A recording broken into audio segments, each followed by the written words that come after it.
மும்பையை சேர்ந்தவர் சிவ்சரண். அவர் அங்கே ஜவுளி தொழில் பண்ணிட்டு இருந்தவர். அவருக்கு 3 பொண்ணுங்க.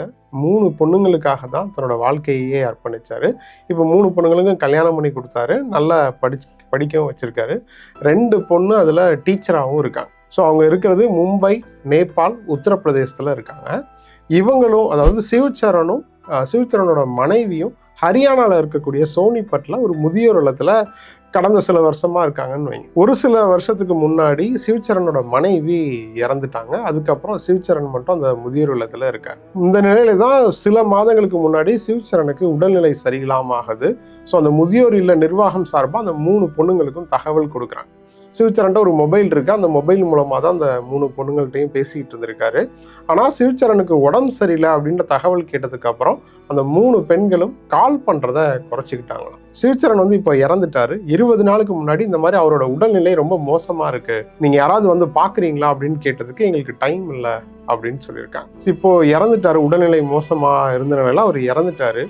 இறந்ததுக்கப்புறம் ஃபோன் பண்ணி இந்த மாதிரி இறந்துட்டாரு, நீங்கள் சோனிபட் வந்தீங்கன்னா நம்ம இறுதி சடங்கை பண்ணிடலாம் அப்படின்னு சொல்லியிருக்காங்க முதியோர் இல்ல நிர்வாகத்தில். ஆனால் அப்போவும் அந்த 3 பொண்ணுங்களும் எங்களுக்கு வர டைம் இல்லை, நீங்களே எல்லாம் பார்த்துக்கோங்க அப்படின்னு சொல்லியிருக்காங்க. ஸோ முதியோர் இல்ல நிர்வாகிகளும் உள்ளூர் மக்களும் சேர்ந்து இறுதி சடங்கு பண்ணியிருக்காங்க. இறுதி சடங்கு பண்ணும்போது வீடியோ காலில் பேசியிருக்காங்க. வீடியோ காலில் பேசும்போதும் ஒரு பெண் கேட்டிருக்கா, இது முடிய இன்னும் எவ்வளோ நேரம் ஆகும், எனக்கு இன்னும் கொஞ்சம் வேலை இருக்குது அப்படின்ற மாதிரி சொல்லியிருக்காங்க. அந்த 3 பேரில் ஒரே ஒரு பொண்ணு மட்டும் 5001 ரூபாய் ஆன்லைன் டிரான்சாக்ஷன் மூலமாக அனுப்பிச்சி வச்சுருக்காங்க. மற்ற இதர செலவுகள்லாம் இவங்க தான் பார்த்துருக்காங்க. சரி, ஓகே, நாங்கள் இறுதி சடங்கு முடிச்சிட்டோம், அஸ்தியையாவது வாங்க வருவீங்களா அப்படின்னு கேட்டிருக்காங்க. நீங்கள் வந்து கங்கை நதியில் அதை கரைச்சிருங்க, இல்லைன்னா நாங்கள் டைம் இருந்தால் வரோம் அப்படின்ற மாதிரி ரொம்ப அலட்சியமாக பதில் சொல்லியிருக்காங்க. ஸோ இப்போ இந்த செய்தி பேசுபொருளாக இருக்குது. பட் உண்மையிலே இந்த செய்தியை பார்க்கும்போது, கேட்கும்போது உண்மையிலே கோபம் வர்றது நியாயம் தானே. நிறைய பேர் இதை பற்றி எழுத ஆரம்பிச்சிருக்காங்க. ஆனால் அந்த 3 பெண்களோட தரப்பு நியாயம் என்ன, அவங்க என்ன சுச்சுவேஷனில் இருந்தாங்க அப்படின்றது எதுவும் நமக்கு தெரியாது.